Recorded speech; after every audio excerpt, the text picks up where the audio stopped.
എൻ്റെ കൊച്ചിൻ്റെ അടുത്ത് പറഞ്ഞിട്ടുള്ള ചേട്ടാ, എൻ്റെ കുഞ്ഞുങ്ങളെ വിളിച്ചിട്ട് എൻ്റെ മോളെടുത്ത് വിളിച്ചിട്ട് പറയാം, എടി നിന്നെ കാരണമാണ് ഞങ്ങൾ ജീവിക്കാൻ പറ്റും, നീ ഇടയ്ക്കിടയ്ക്ക് പൊറോട്ട അതും ഇത് നല്ല വിളിച്ച് പറയേണ്ടത്, പൊടി കുഞ്ഞിനോടത്ത് വിളിച്ചിട്ട് പറഞ്ഞത് അവൻ നീ പൊറോട്ട മറ്റേത് മറിച്ചെന്ന് നല്ല പറഞ്ഞുകൊണ്ട് നിൻ്റെ ഉമ്മർത്ത് ഇങ്ങനെ പറഞ്ഞുകൊണ്ട് ഞങ്ങൾക്ക് ജീവിക്കണ്ടേ, ഞങ്ങൾക്ക് വീടൊക്കെ വെച്ചു സാറിനെ ഇനി നീ അങ്ങനെ വിളിച്ച് അങ്ങനെ പറയരുതെന്ന് പറഞ്ഞാൽ എൻ്റെ കുഞ്ഞിനെ പേടിപ്പിക്കും.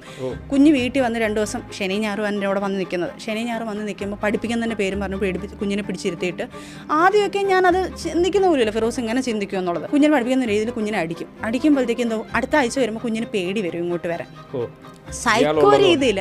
കാരണം കുഞ്ഞിനെ പഠിപ്പിക്കാൻ വരുത്തുമല്ലേ, അന്നേരം പഠിപ്പിക്കാൻ ഇരുത്തുന്ന പേരും പറഞ്ഞു കുഞ്ഞിനെ അടിക്കുമ്പോൾ കുഞ്ഞിന് പേടി അടുത്ത ആഴ്ച വരുമ്പോൾ. അപ്പോൾ അടുത്ത ആഴ്ച വരുമ്പോഴത്തേക്ക് കുഞ്ഞിന് വരുന്നു എന്ന് ചോദിക്കുമ്പോഴത്തേക്ക് ഉടനെ എൻ്റെ ചേട്ടൻ ഞാൻ കണ്ടിട്ടുള്ള ഫോണിൽ കൂടെ ഞാൻ വിളിച്ച് ചോദിക്കുന്നു, മോളെ എന്താ വരാത്തതെന്ന് ചോദിച്ചപ്പം ഞാൻ വരുന്നില്ല എന്ന് കുഞ്ഞ് പറഞ്ഞ സമയത്ത് ബാക്കിൽ കൂടെ വന്നിട്ട് കുഞ്ഞിനെ മറ്റേ റൂഡായിട്ട് നോക്കുക. ഇവനെ നോക്കുമ്പോൾ എനിക്ക് ഈ ക്യാമറ കൂടെ കാണത്തില്ല, ഇവൻ മറന്നു പോയോ ക്യാമറ കാണുന്നത്.